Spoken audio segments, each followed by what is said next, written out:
Welcome back to the Word on Fire show. I'm your host, Matthew Petrusik. Today, we're bringing you the first half of a conversation that Bishop Barron had with Brenden Thompson during a trip to London. Brenden is program manager of the Word on Fire Institute in the United Kingdom, where he works to promote the faith in a deeply secularized culture. In this conversation, they explore Bishop Barron's unique methods for public speaking and preaching, among other related topics. Enjoy.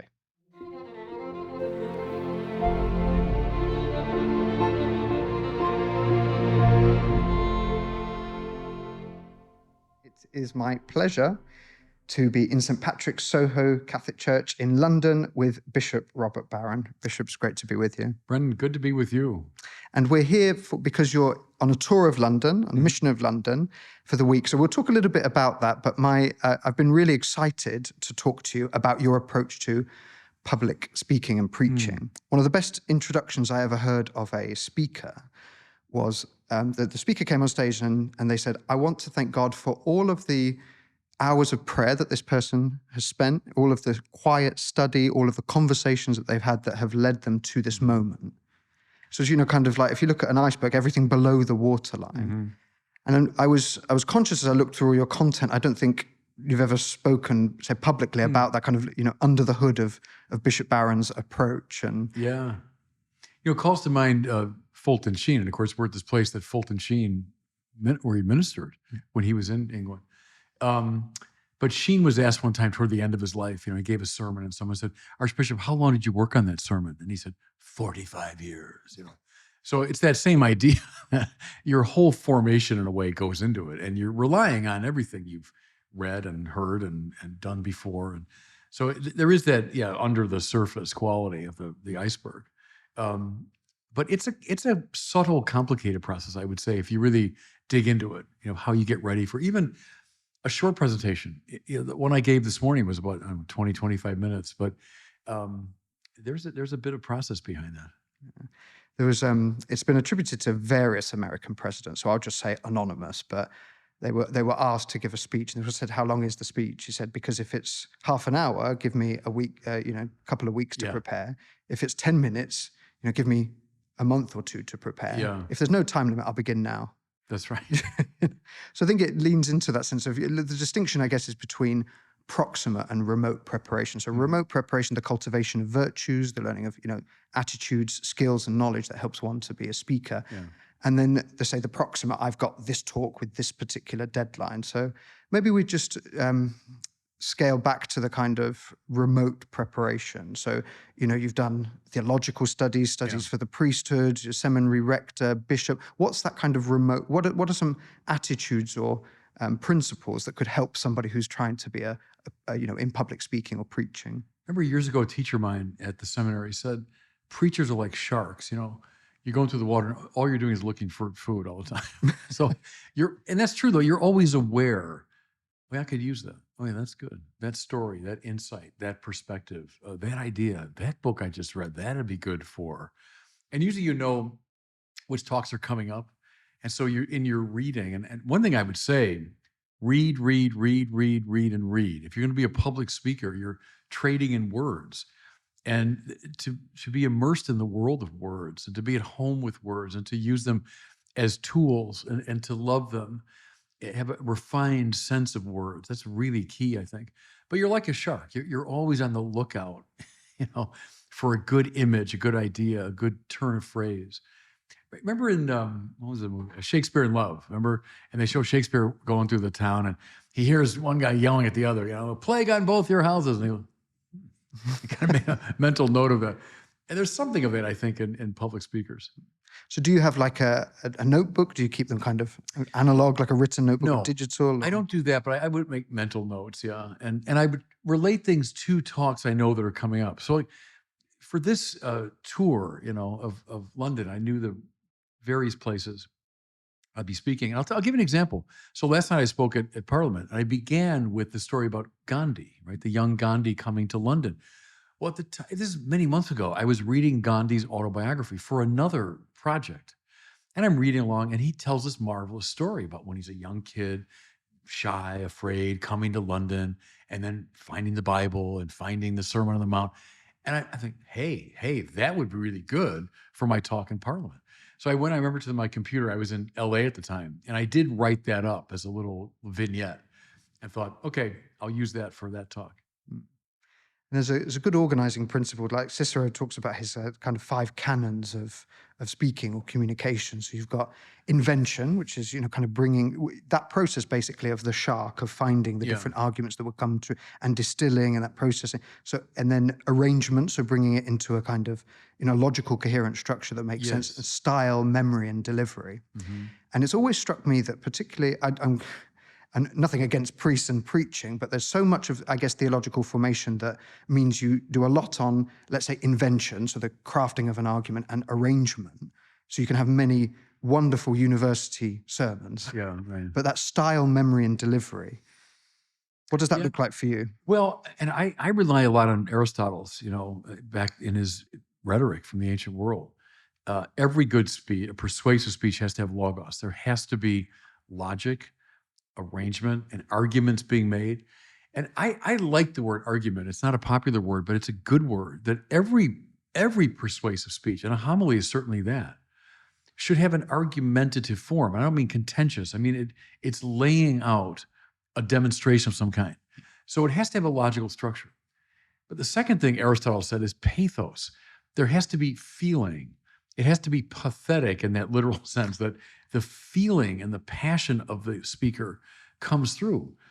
Fulton Sheen put it this way, that people only really listen to an excited speaker. And that's true, isn't it? If you're not excited about what you're saying, why should the people get excited about it? That's why Sheen said, you should never read from a text.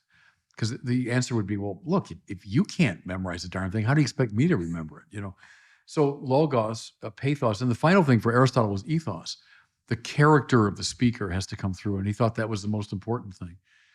If you're saying one thing and you're living in a totally different way, and people know that or they can sense that, you will not be persuasive. So those 3 things. You mentioned memory. Very interesting to me. Like the talk at Parliament, I'll give you an example. So I would have put those notes together. I don't write it out word for word. I have kind of like talking points, elaborated bullet points. I would have written that last spring probably. And then we were supposed to be here in September. It was called off. So I kept it in my computer. Well, I took it out maybe a week ago, right? There's the talk at Parliament. Oh, okay, you're right. I got Gandhi, I remember, and then I did this.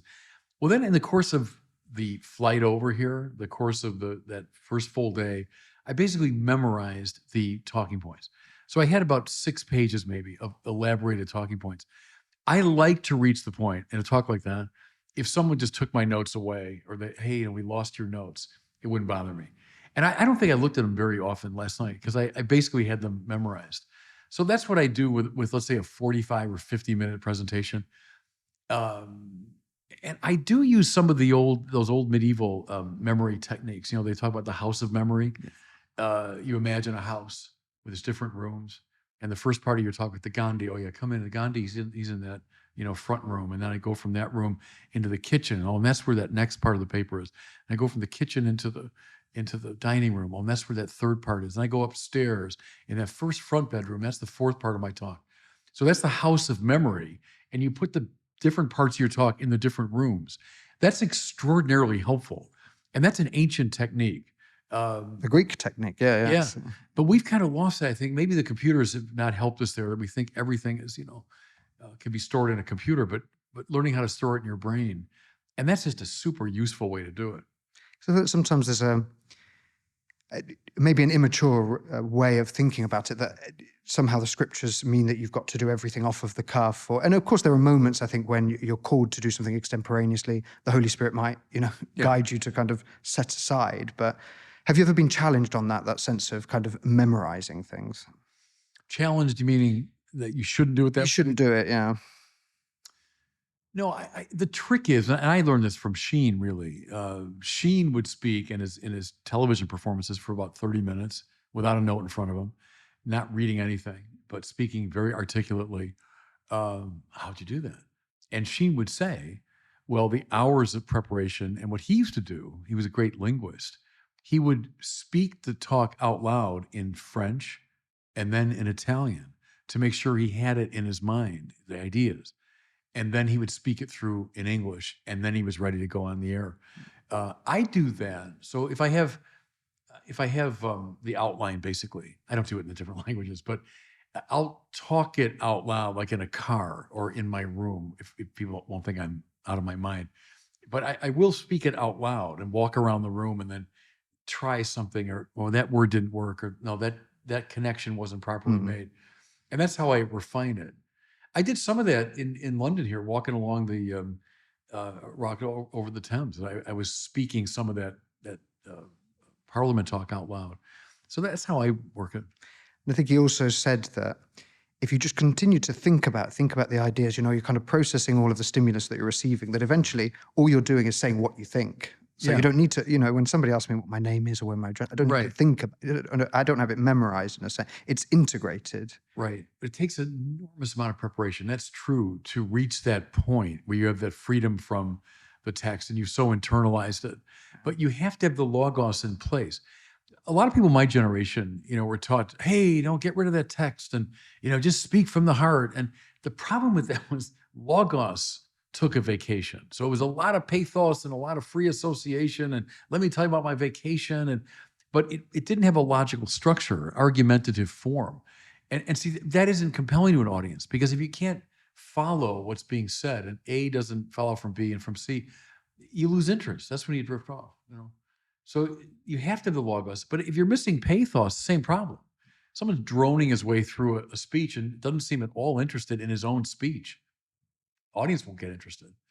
So it's that combination of the two things. But it takes a lot of time and effort to internalize rhetoric to that degree. And I guess one of the other challenges a speaker has is that if you think of the Venn diagram of those three, modes of persuasion, so the logos, the ethos, and the pathos, Yeah. different talks will sit differently. Yeah. There's a kind of constellation. So if you're giving a legal speech, then of course you want it to major on logos and less on pathos. Yeah. If you're an angry mob, it's pure pathos. Right. So in terms of modulating, so I've kind of noticed the difference between the talk at Parliament yesterday, say, and the talk to kind of an in-house Catholic audience today. So how do you do some of that kind of modulation as you move between those modes? I think the single hardest thing in public speaking is fitting your speech to the audience. That's the hardest thing. What is my audience? What are they open to? What are they capable of? What level should I go at? I find that's the hardest thing. I remember once years ago, there was a conference at Mundelein Seminary, very high level. It was the Bible and something, and it was very high level academic. So I prepared this very serious paper, 20-page academic paper, and I read it because that's what we have to do. And afterwards, this lady came up to me and she said, she had listened to my sermons and all this. And she said, "What was that?" And I said, "Well, it was a paper." She goes, "I brought high school kids down from Wisconsin. They didn't know what you were talking about." I said, "Well, ma'am, it was an academic."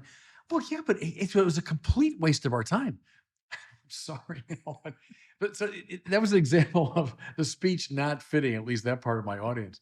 That's maybe the hardest thing, is to get that right. If the rest of your life, all you have to do is write academic papers and deliver them, in a way, that's really easy. When I went to Oxford a couple years ago, after the Newman canonization, I had this serious paper, 20 pages, epistemology, all this stuff. That's easy. Get to a podium, got text in front of me, you just read it, with a little bit of, energy. But that's easy. Last time was much harder. When you have an audience in front of you and you want to engage them, you have something substantive and logical to say, but you don't want to just read, words. That's more challenging. That's more of a performance then, Sometimes it's appropriate to read a paper. Sometimes that's the right thing to do. I guess, easy. And good public speaking often requires you to repeat yourself quite a lot, because otherwise it's the pressure of kind of constantly having new things to say. So I guess I notice, if you're giving a speech, sometimes there's, the kind of Barron highlights, like, there's Barron's best bits in a sense. No, so do you find like it exhausting to have to do it again and again, finding that passion? No, if the audience is different, I don't. And to that point, I do think it's very important in teaching and public speaking that you have, not that you're, I hope, tediously giving the same talk all the time, but that there's certain points of reference that come through a lot. And then people, oh yeah, I got it. Oh yeah, that's yeah. Mm-hmm. Because that's an old principle too, is repetitio mater studiorum. Repetition is the mother of studies. And so when you hear something repeatedly, that's helpful to people. So just before we go to a break, have you got Pope Francis recently gave advice. He's given variously advice to priests on preaching. What would be Bishop Barron's advice to priests on preaching? Well, I would, logos, pathos, ethos is not bad. I mean, stay with Aristotle's recommendations from the rhetoric. But, I think the needful thing at the moment is probably more logos. I think make sure that the speech you're giving has a beginning, a middle, and end, has an argumentative form. I mean, it's making a point in a coherent way. And that this was said to me years ago, and it's helpful, that you could put the theme of your sermon on one of those little signs outside the church. If you go by a church, there's a sign with a little motto on it, If you can't do that, you haven't distilled it enough. You haven't thought it through sufficiently. So can you put the theme of your sermon on one of those little signs in a handful of words? I'd say that. Thank you. Thanks for watching. If you enjoy this content, please remember that there is much, much more available inside the Word on Fire Institute. The Institute is an interactive online Catholic community now nearing 30,000 members strong who have the common goal of evangelizing the culture for Christ. Join us today at institute.wordonfire.org. That's institute.wordonfire.org. God bless you, and we'll see you again soon.